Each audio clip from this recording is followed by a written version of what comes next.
Welcome, everybody, to another episode of the Chaotic Sports Show. My name's Chris Sarda. Angelo is not with me right now. I just want to make sure we put something up because it's been a while. I've been out of the country.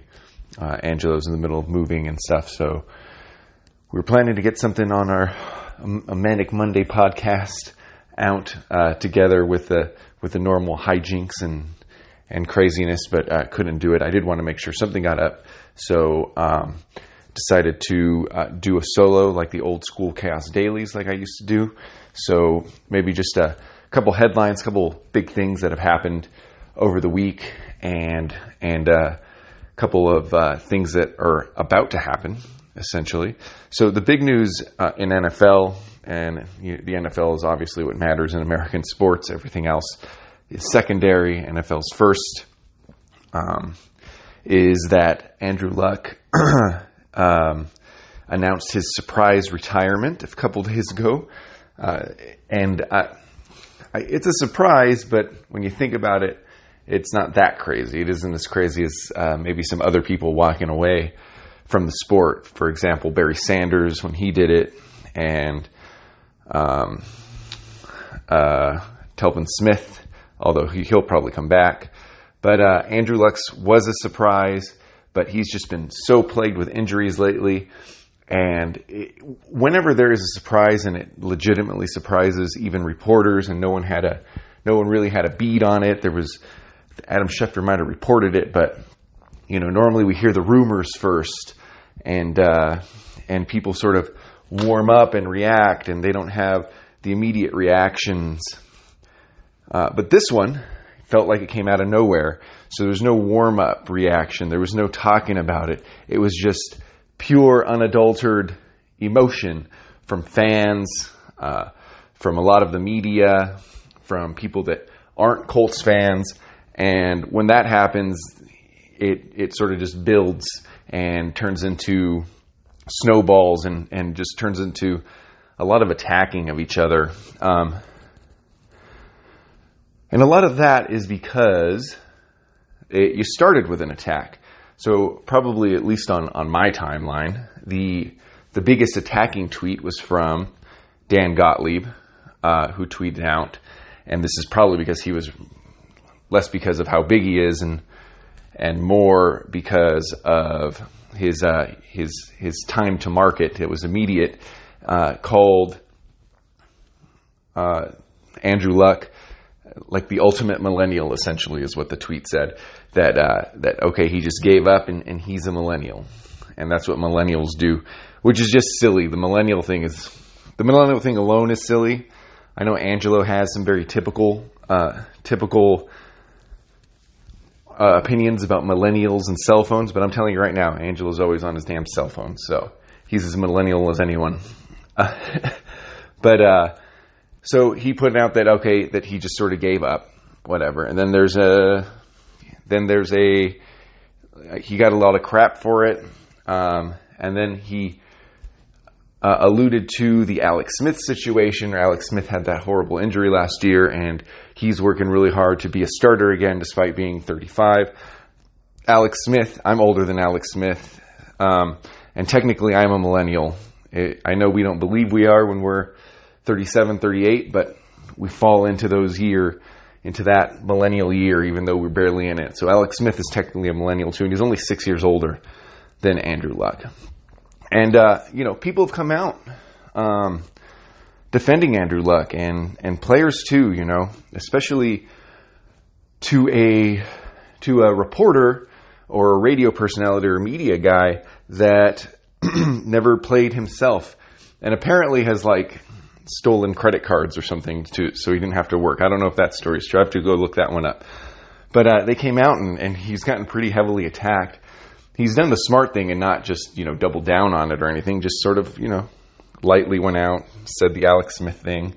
But even Troy Aikman got on him. And Troy Aikman suddenly has a bunch of support from people that have been historically anti-Troy Aikman just because he's a Cowboy. It's real easy to hate the Cowboys, of course.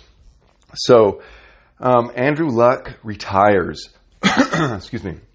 Andrew Luck retires and really just sets a Colts team that was they were around, but but sets them back pretty significantly.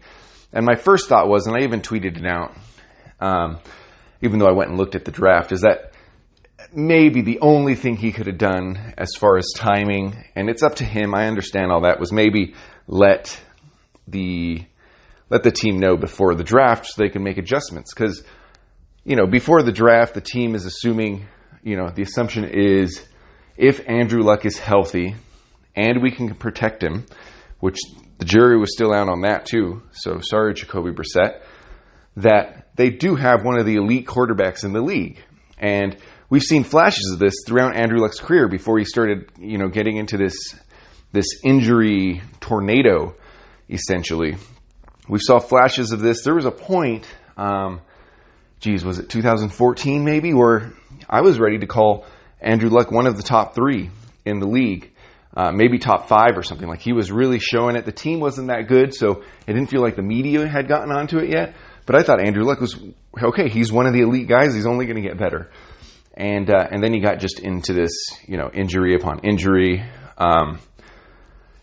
playing. Andrew Luck's one of these guys. It's real hard. The nature in his head is very strange to me because he's not typical, and it seems like he's missing something, and he has something else, and it just kept it uneven throughout his career. So he's the kind of guy that'll go out there and play with a lacerated kidney. I mean, that's a hard-minded guy to go out there and play with a lacerated kidney.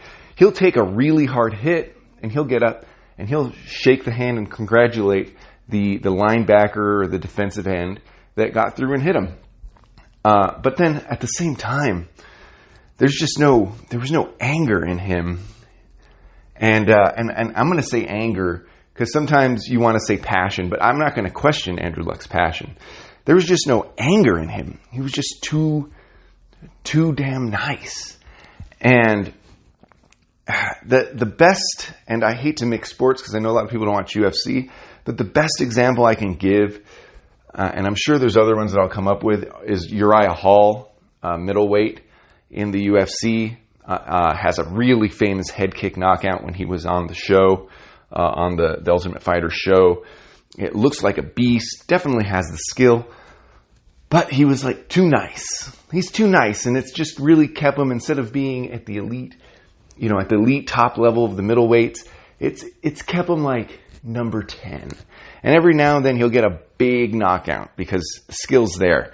And it'll bump him up a few spots, and he'll fight someone that he looks like he should be able to beat, and then can't. Just too nice. Not a killer. And that's not saying anything to his passion, because he sits and trains. He probably has a family, and training for the UFC is a lot different than training for one of the team sports, right? You're working hard away from the media, essentially, to peak, where, NBA and NFL, you're going to play with injuries a little bit. You're trying to last a whole season, and there's just no anger there. And I think that's what I saw with Andrew Luck. And I just want to call it anger because I don't want to question his passion. You see anger. You see real anger in Aaron Rodgers. And, when he got injured, he went up to the Bears linebacker and was mad at him. He thought it was a dirty hit. Whether it was or wasn't, I don't even want to discuss. But he was pissed at him. Even though Brett Favre had great relationships with a lot of the defensive ends that were trying to kill him, on the field it was all competitiveness. It was all anger. It was that passion that comes from anger. Not the passion that comes from playing and working hard and playing with a lacerated kidney like Andrew Luck did. That's a different kind of passion. It's one without anger. And that's what he didn't have. So it's hard for me to question Andrew Luck's passion or his skill, or to say that, he can't do what he wants with his body, because he definitely can. But even if he stayed in the league, and the thing I've always said about Andrew Luck is that he was just too nice of a guy, and assuming the offensive line, got up to par, and assuming that he got through these injuries and, he decided to stick around and didn't play hurt, he's playing 100%. I don't think my opinion, and this has been my opinion for years, is that I don't think he would ever gotten over the real hump of being, one of the greatest ever. He certainly, just skill alone, a healthy Andrew Luck could have, snuck into an MVP with the right people around him and stuff. But there was just that thing that he didn't have that Tom Brady has. You guys have heard me, talk a lot of crap about Tom Brady, but the one thing Tom Brady's always had is that competitive, angry passion, and just that alone has gotten him really far, because Tom Brady clearly isn't the most athletic guy. I'm sure he's among the smartest people, but he has one of the greatest teachers around. So Andrew Luck, he's gone. He's retired. He deserves to do what he wants. He's already made money. He can't, he doesn't want to be in that sort of injury spiral again. And I understand it completely. But, when you do a surprise announcement like that, and the Adam Schefters of the world don't hear about it, you get into a little bit of trouble. You get into a little bit of trouble when it's all reactionary. So now Dan Gottlieb looks like an idiot.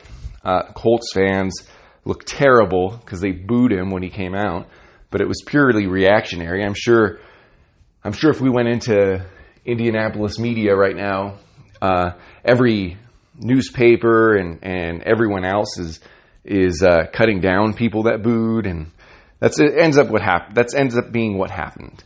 What happens is you get this reaction. It was even my reaction, to be honest, and not that I tweeted it or said anything.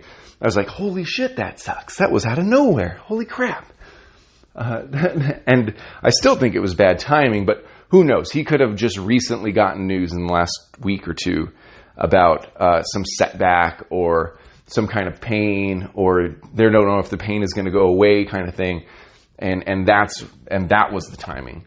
And if that's the timing, then you don't want him to announce retirement before the draft for him to have gotten better and then say, no, I'm coming back. And then you wasted a pick on some quarterback, and then you could have gotten another offensive lineman, or I think they ended up with, in the third round, a wide receiver I like. So, the timing's never going to be perfect. It's never going to be right. And, if Andrew Luck is out there playing and getting hit the way he got hit those couple years and missing entire years and playing through pain, he doesn't have to do that. He's got to live. He's 29. He's probably already done irreparable damage to his body just by being out there. So, hey, and also, he's millions of dollars, is the kind of guy that walks around with a flip phone. So, no need to keep playing for a guy like Andrew Luck. He's richer than all of us will ever be, not only in actual money, but in the fact that he doesn't spend that stuff anyway. So that's the Andrew Luck story. A lot of NFL stuff is going to come up, for sure.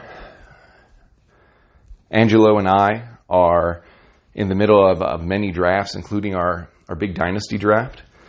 We're in the middle of the third round. I do that draft by text, and I add players and whatnot. So that league is very deep. So there'll be a lot of talk about not necessarily fantasy or dynasty, but just the social talk we do. And the Super Bowl seems up for grabs right now. I don't even know who I would pick.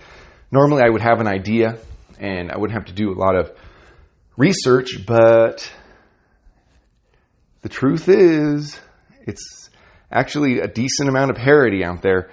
Naturally, New England's going to be up there because they have a pretty easy road, and despite what the stories that have come out with Brady and Belichick, they do have a good enough relationship that I think that they're going to be fine, and Brady knows sort of what he can do, and Belichick knows what Brady can do, and they stick within that level. So New England has a great chance. The Patrick Mahomes story is going to be an interesting one. I don't know that he's not taking anyone by surprise this year. So I don't think anyone thinks that there's going to be another 50 touchdown year, but I would like to see if he can take another step and go into that elite status. We've seen lots of quarterbacks have great years. Basically, everyone in the NFC South has had this MVP amazing year where we thought that they were going to be the ultimate legit quarterback for the rest of their career, and then they sort of petered out. So, I mean, maybe this year's Tampa Bay's chance to have that yearly great quarterback, with the exception of Drew Brees, of course. But, he's getting older. He's had plenty of elite years. So lots of storylines, lots of things to talk about. You will, of course, not avoid talking about the Packers because it's my podcast. And then the Raiders because we're a Las Vegas podcast. It's Angelo's too. So I don't know that he calls himself a Raiders fan, but he does support Vegas and everything they do and takes lots of pictures of the stadium. So if you're following us on Twitter at Chaotic Sports, you can see many pictures of that stadium being built. Okay, let's jump over to just a little baseball, just some top-down stuff. 2 best records in the league faced off against each other yesterday. Well, 2 of the best records in the league. The Astros were in that mix too. Astros and Yankees are currently tied for best record in the AL and second best record in the majors. The Dodgers still have the best record in the major leagues despite their big loss against the Yankees. Actually, they lost the entire series. So they got killed one game. It was like 10-2. Then they won a low-scoring game, which everyone thought was going to be high-scoring because of the time of the day it was being played. And then last night, despite Kershaw, if you take away the home runs he gave up, literally this shows you what the Yankees can do. By the way, but Kershaw pitched this great game. The 3 mistakes he made all went out for home runs, and for the most part, I was doing other things while I was watching it. I didn't really see bad pitches except for those home runs. And I'm trying to think of even any close calls, and I really can't. I fell asleep around the 6th inning. I'm still a little jet lagged, which is one of the reasons why I couldn't schedule the show with Angelo. But I mean, Kershaw looks like he's back, but not back like the old Kershaw. The best I can say is that he's doing it. He's doing it the starter way, and the closest thing I can think of as far as Hall of Fame great pitchers is Mariano Rivera. If you guys remember, Mariano Rivera, for the vast majority of his career, threw just straight heat. And you knew what was coming, and you couldn't hit it, and he was that good. He was just that good. Just heat. When his velocity went down, he had a bad year, maybe even 2, and people thought it was over, but they were mediocre years. It just wasn't the Mariano Rivera we remembered. And then he started adding pitches. Late in his career, he started adding pitches and became one of the great closers again in those waning years. And that's what Kershaw's doing. It's the same pitches. He's mixing them up. And, man, he would be, if it wasn't for Ryu having a career year, Kershaw would probably be in the mix for the Cy Young, maybe not one of the leaders, but if you look at Kershaw and his stats, I mean, they're not that much worse than Scherzer's. He's given up fewer earned runs, although that might have changed. It was like 6 difference in the morning, and he gave up obviously three solo shots. So, I mean, that's actually bad, to be honest. So that means that he can still leave something hanging or choose the wrong pitch. But I mean, it's not that far off. Him and Ryu. Ryu's obviously probably in the lead for it.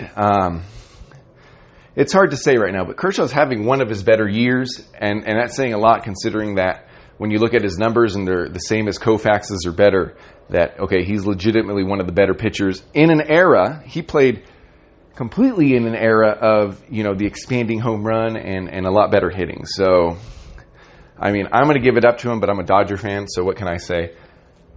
Something I can say, though, is something about the Yankees, which Yankees, I'm going to do another analogy to fighting sports. But there's a few fighters that what they'll do is they'll sort of wait for you to make a mistake, and then they have some measure of power or skill that will knock you out, or they can take advantage of that mistake. The two that come to mind, also in the middleweight division, are Yoel Romero and Anderson Silva in his prime. So forget Anderson's. Let's just do Yoel. That'd be easier. So Yoel Romero is this huge hulking like monster. And you'd be surprised that he's at 185. Definitely one of the guys that you want to just say is doing steroids, because that's what people do. They just accuse people of doing steroids.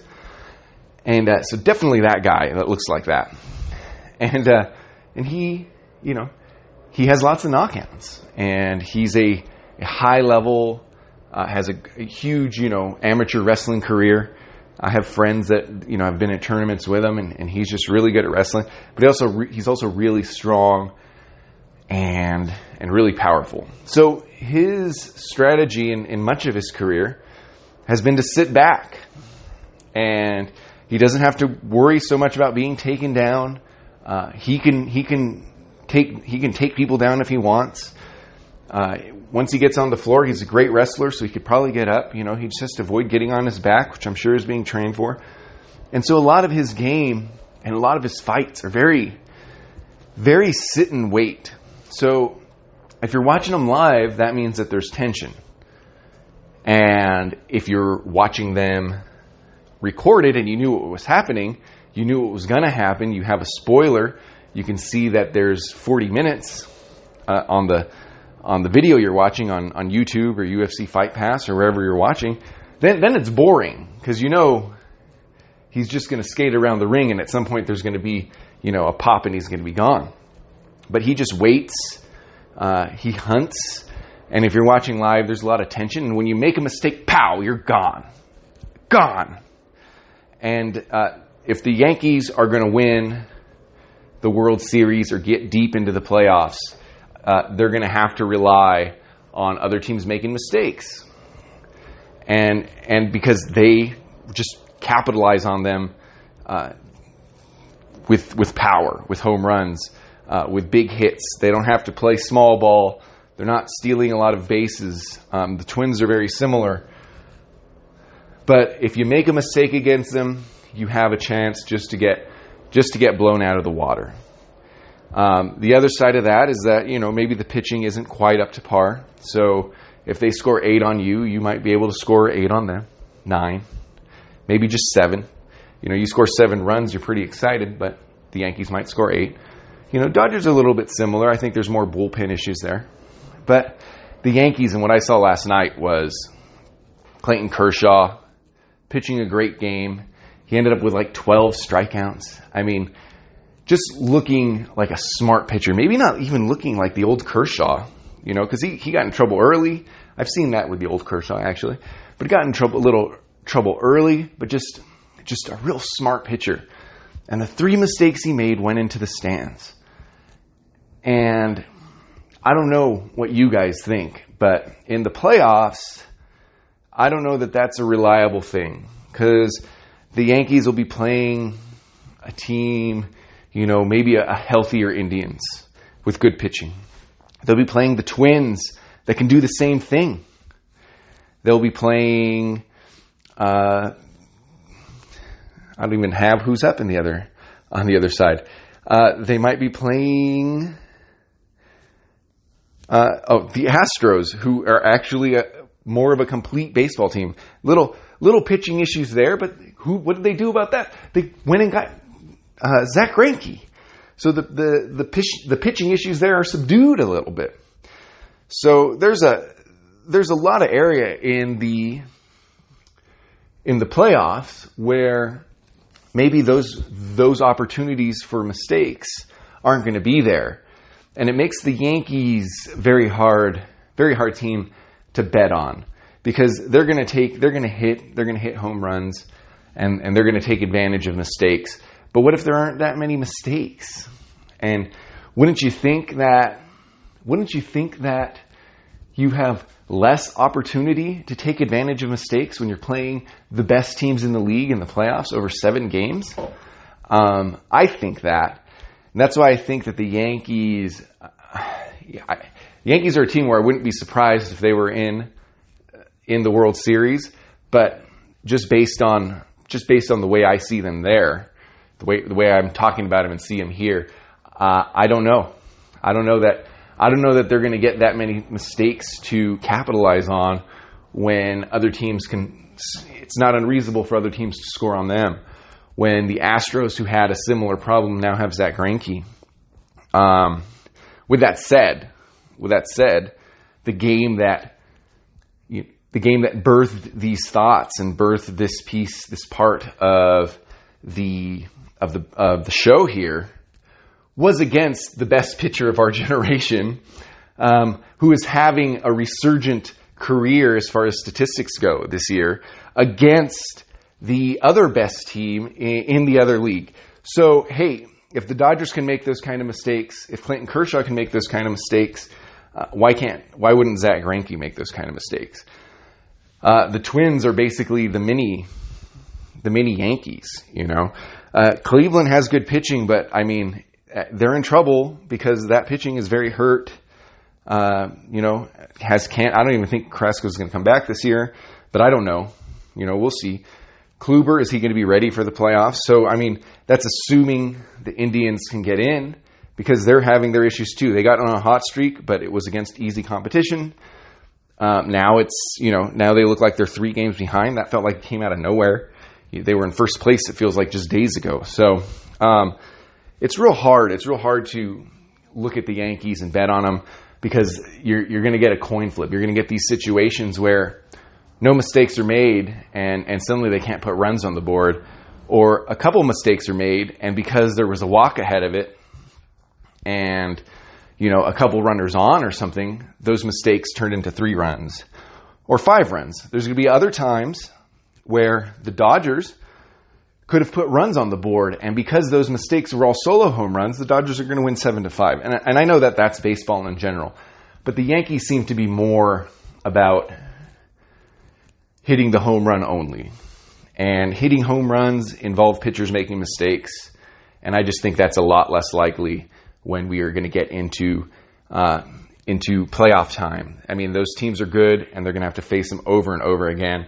And even if they make mistakes early, the best teams and the best pitchers can come back and make sure that they don't do the same thing again. Managers can make sure they don't, you know, leave fastballs too high or that certain hitters are really hitting in their zone real well. They make adjustments. That's what good teams do. So I don't believe in the Yankees. I don't think they have what it takes, but at the same time, they have what it takes because if enough mistakes are made, they're just going to score too many runs and hit too many home runs. And speaking of home runs, after a UFC 241 where the UFC played small ball, you know, with a big power hitter, it was a great card, one of the better cards that I can remember in recent history. It was top heavy, but also had a bunch of great fights below it. Now they're trying to be like the Yankees. Their next 2 cards are, you know, they basically only have single fights, and it's not quite that bad, but we have on the 31st, there is a Chinese card, and the good news on the Chinese card is that they're actually giving us a title fight for the 115-pound championship, which we'll talk about in a second. But the bad news is that it's a China card, so they're just throwing a bunch of lower level fights out there, and it's hard to get excited for it. It's one of those where, depending what time it's on, I'll probably watch it. I'll have it on, but I'll be trying to do other things because I can't waste that much time watching sports that don't matter that much. But I am excited for the Jessica Andrade, Weili Zhang fight, and it's not because I think Andrade's not going to win. I don't think it's really a close fight at all, but just the fact that a Chinese fighter is getting a championship is pretty big. And I know China's still, I mean, this country is too, but it's still caught a little bit behind, like with women fighters and stuff like that. But it's exciting to me to get a Chinese fighter there. That market is ripe for, ripe for some excitement. They're a little bit nationalistic about their traditional martial arts. There's even a guy that's, gotten arrested and had his credit score lowered by the government because he walks around and challenges all the Chinese traditional martial arts. And, with MMA, which is, MMA is essentially martial arts exponentially evolved over the last 20 or 30 years. So thousands of years of martial arts, but it has evolved exponentially over the last 20 and 30 years because of MMA. That's a big deal to me, but a lot of these countries that their history is not based on it, but is a very important part of their history, they don't want to let some of the wacky stuff go, some of the stuff that's basically mythology and stuff. So it's a big deal for them to get a championship fight. Unfortunately, it's a little bit lower level fight, and the person that Andrade, or the person that Weili Zhang is fighting, is Jessica Andrade, who is she's like the 115-pound women's axe murderer, essentially. She's going to be hard to beat. I know that Joanna Jędrzejczyk beat her, but I think that maybe she was a little bit starstruck, not with Jędrzejczyk or anything, but the championship fight. And Jędrzejczyk's a smart fighter, so that'll be interesting to see if they get a rematch, but we'll see about that. For now, we have a very top-heavy card, UFC Fight Night, Andrade versus Zhang. And then the next week, it's very similar. Now, this is a fight in Abu Dhabi, and I don't want to cut down the whole fight card because Edson Barboza and Paul Felder are great fighters. Curtis Blades, that's a fun heavyweight fight with, I never can pronounce his name. I practiced this before the show. Abdurakhimov. So it's a good heavyweight fight. And I mean, it's not a bad card. I mean, it's definitely a fight. It's a fight night card is what it feels like to me, with one of the better fights it could make at the top. So extremely, extremely top heavy. But Khabib and Dustin Poirier is a huge fight. It's one of the biggest fights you can possibly make in the UFC right now. It's definitely a top 10 fight that you can make in the UFC right now under any circumstances. I would say in the top 5 for me, because this is the exact kind of guy I want to see Khabib fight before he fights either Conor again or fights Tony Ferguson. I mean, this is a great test fight because Poirier has no quit, and he's a completely different fighter. People remember Poirier because he came in so early, and he was this brawler, and he looked like he's just going to be another exciting, like, Gaethje type or Diego Sanchez type. That's what it looked like. But, he didn't get knocked in the head enough, apparently. He stayed smart, continued to train, got a whole bunch of experience under his belt, never let go of the brawler mentality. And with most fans, I think he didn't let go of the he's just a brawler stereotype. But the fact is if you look at his last few fights, he's just looked incredible in them. Just really smart. Beating Max Holloway, and I know it was at 155, and I know it was close. I'm sure some people had that for Holloway. I know it was close. But beating Max Holloway is huge. I mean, I still would rather see Max Holloway versus Khabib, just because of the matchup, just because of the way Max Holloway is avoiding the ground, how smart he is, and how much better he gets throughout the match. I still would rather see that fight. But Khabib versus Poirier is a close second. It's still a great fight, and really sets up Khabib for either greatness, or sets up Poirier to prove how good he is. Now, what's going to be the most interesting in my head is if Poirier makes the same mistake as Conor. Now, to me, it looked like Conor McGregor trained too hard to not be taken down, and it showed a little bit. He didn't fight his own fight.